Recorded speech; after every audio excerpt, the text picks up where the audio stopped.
Hello and welcome. I'm so stoked. This is the first video I've really made specifically for this book. So if you're new around here, I create watercoloring books. So I do all the outlines for you and then I teach you how to paint it. So kind of the best of both worlds, and it's printed on watercolor paper. Yeah, so I'm pretty stoked. So today we're going to get straight into teaching how to paint florals, which will be so fun. And this booklet has 21 outlines, and then I will teach you 4 different practice pages. So we're going to do our practice floral. So if you have the book already, grab that page. It's the very last page in the book. And we're going to get going.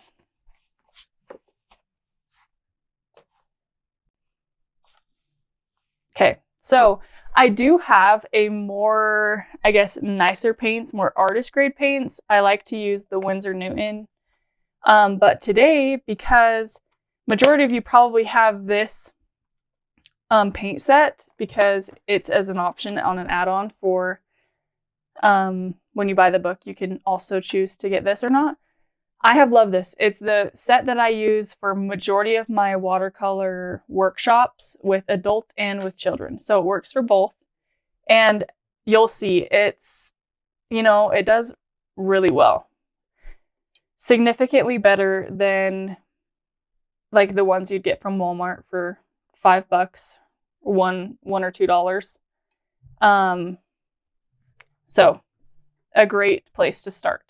So the first flower that we are going to do will be should we start with something like a lavender type flower? So as you can see, I have 2 cups. First one is for I keep pretty clean so that if I ever want those lighter colors or just need water to pick up, I like to pull from that. And then I have one that gets pretty muddy and I'll switch out if I need to. This is nice. Some people choose to do one for their warm colors and one for their cool colors. So you can play around with it and see what you like better. But we're going to start with the lavender. So I like to choose with watercolor, you like to work from your light colors to your dark colors. So I'm picking this pretty purple and I'm putting some water in it to dilute it down a little bit. Over here. That's what I love this palette, because it has little sections and you can make lots of different colors. So I have a medium round tip brush. This is a Winsor Newton size 8, but any brush will work. I just like round tip for these. So what we're going to do is you're going to point your brush in the direction that you want your flowers to be pointing. So I'm not dragging it. I'm not doing anything. I'm literally just putting pressure. So let's try. You see how it makes this little, and I'm starting with 1 and then I'll come down with 2. And then maybe I'll do a little bit of spacing and then come and do some more. You see how I'm pointing my brush? And these are not perfect. Sometimes you won't even know what it looks like until we add some more in. So next section.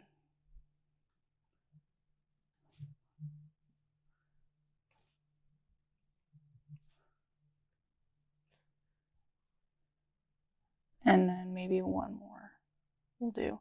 And as I go lower, my little flower seeds or whatever, I'm sorry, I don't know all the technical terms, but they get bigger. So this is smaller, a little bit bigger, and slowly get up there more. So now that we have that and it's still a little wet, if we want some more loose blending, you can grab,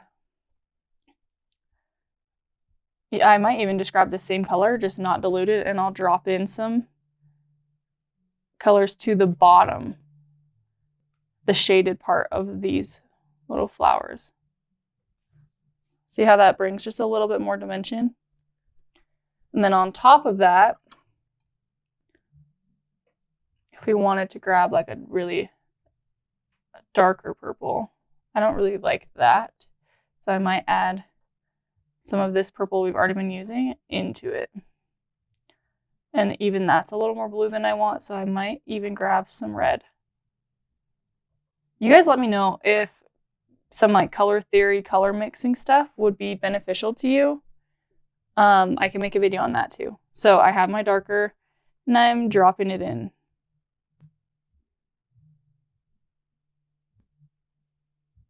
That way you have some really pretty color variations. There we go. Okay, so we're gonna let that dry for a minute before we put any stems in. So that's the first kind of flower that you'll see. I can teach you how to paint this, like this type of thing, because that's what you'll see a lot in the landscape. There's not gonna be a lot of up close flowers. So I can even put this right here for a minute. So there's two ways to do this. If you have, or there's a lot of ways, but for me, these are my go-tos. So if you have something like this, like a watercolor masking fluid, you can just get this at like any Michael's or Hobby Lobby, anything like that. Let's open that up.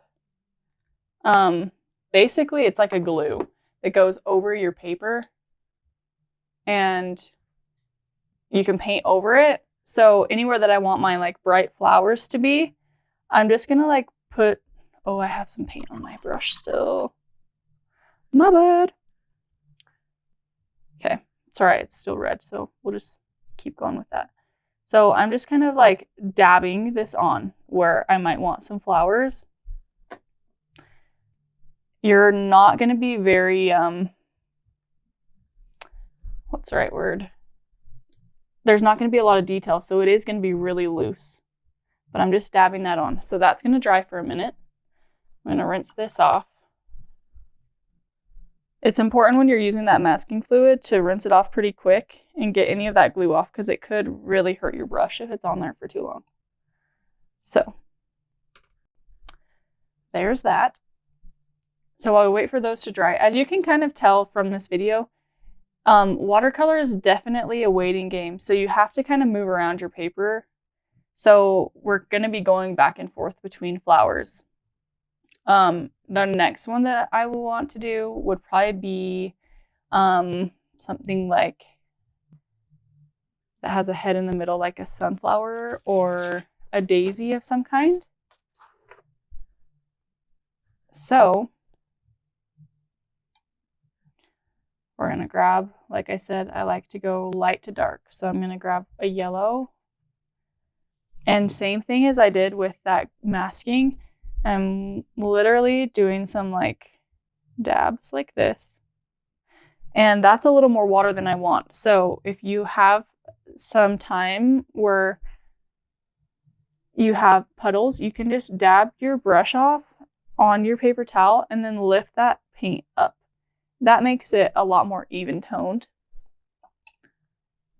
So while it's like that, I'm probably going to add a little bit more orange into that shaded area of the flower, or head of the flower, just like that.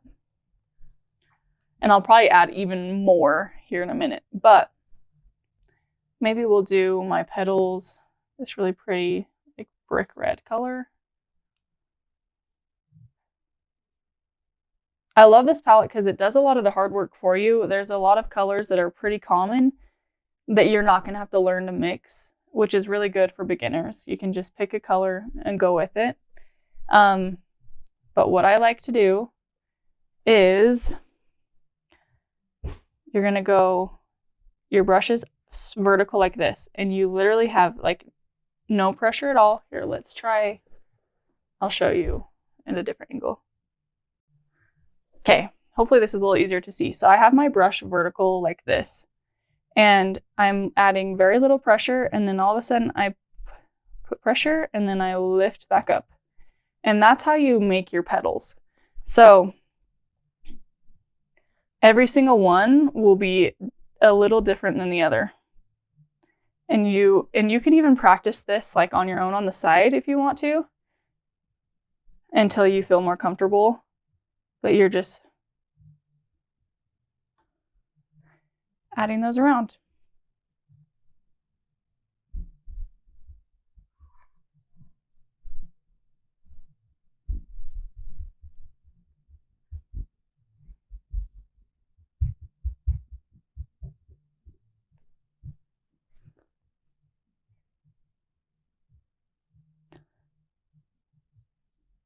If you want some to be a little darker, bring that color in.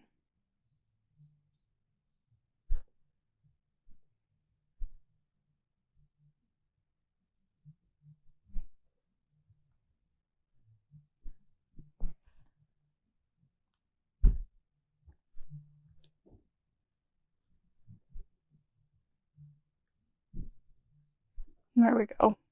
So pretty.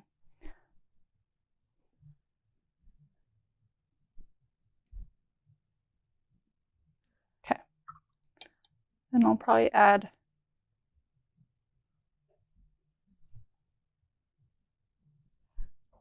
a little more. Even if you wanted to bring some of that red into the middle, you totally could. Just have that blend in there. Cool. Another way of doing this would be to grab a favorite color that you want to use. Let's say I want this kind of mustard yellow. I do my middle, right?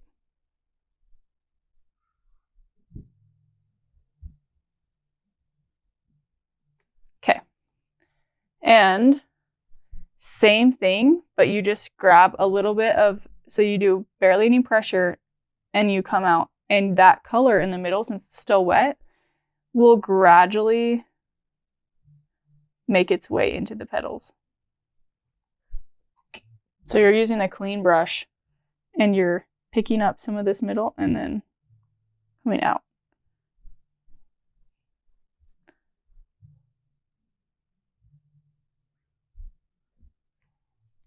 And then if you wanted to add a little bit more, you can drop in some color to that middle. Very loose, but still so beautiful. Okay. So something that I have learned, and I'll do this with my pencil, with a flower facing you, it's going to be, here's the middle, and then you do another circle pretty much equally around, and you'll fill those with petals, right? The next one, like this, is you would do like that, and your circle comes like this. So now your petals kind of form below like this. This last one is very similar to the one we just did. The difference is that one we just did is if you're looking straight on, it's at your same perspective. This one is if you're just a little bit higher than the flower. So same direction, and then the circle is just a little bit higher than your head of the flower, and then you fill it in with the petals. Hopefully that helps a little bit. So next one we are going to work on is a rose, which sounds so intimidating, but it's actually so beautiful and just really therapeutic and fun to make. So I'm grabbing, maybe we'll do 2 different colors for now, but when you want to, you can add in another one. So as always, I'm starting with a little bit of a lighter color, and I'm gonna do little C's. So it's gonna look like this, right? I have one C this way and the other. And then as I go around, you're using that same motion of light to dark pressure, light to heavy pressure. And you're going around and you're leaving, like your petals are touching, but you're leaving a good amount of white space, just to show that separation. But you don't want your petals to connect at the same place every time. So you want to move it around just enough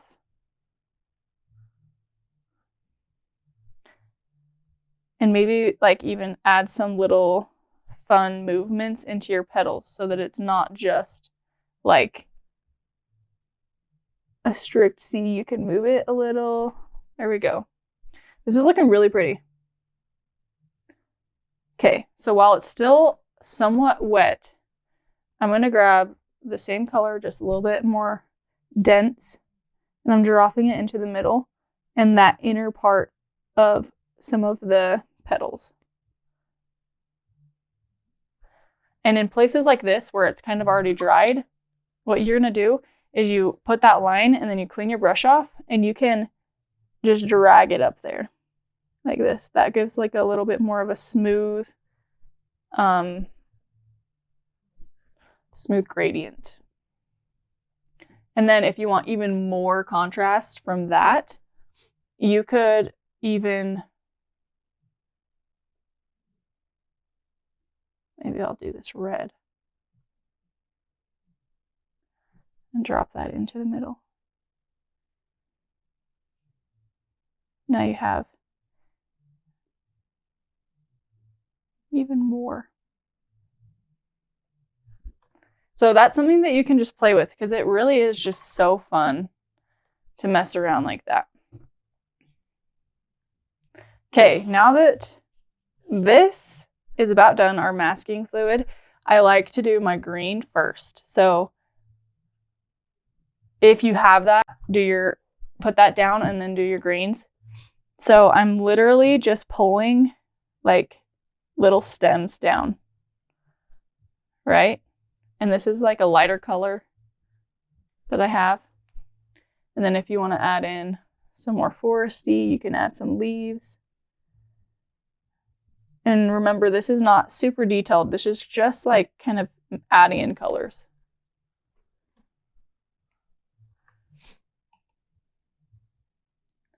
If you want to, you can kind of bring this to the bottom like that.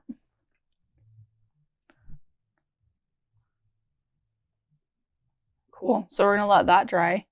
And while that dries, we're going to do the stem of this lavender plant. So I have green and I'm just doing the very tip of my brush, the lightest pressure that you could possibly do, and you're coming down.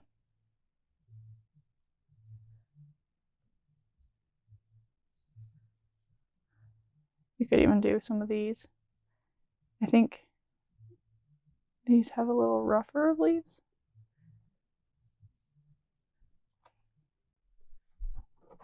So with this one, I have left like little circles for you. Basically, all you have to do for that is like, it's kind of like a rose type thing where you can just do these tiny, tiny roses and your little C's and just keep going with it. And while it's still wet, you can drop in some of those colors into the middle. Cool? And then once that's dry, you can add in your leaves.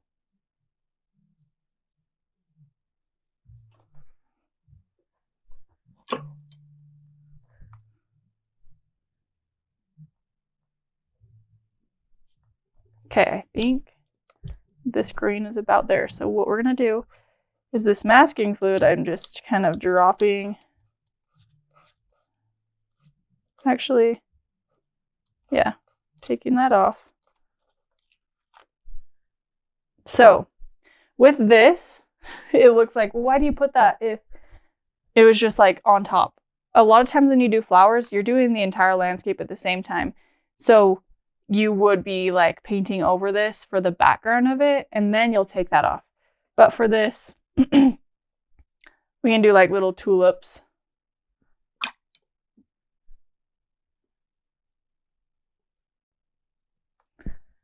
And just do, it's like a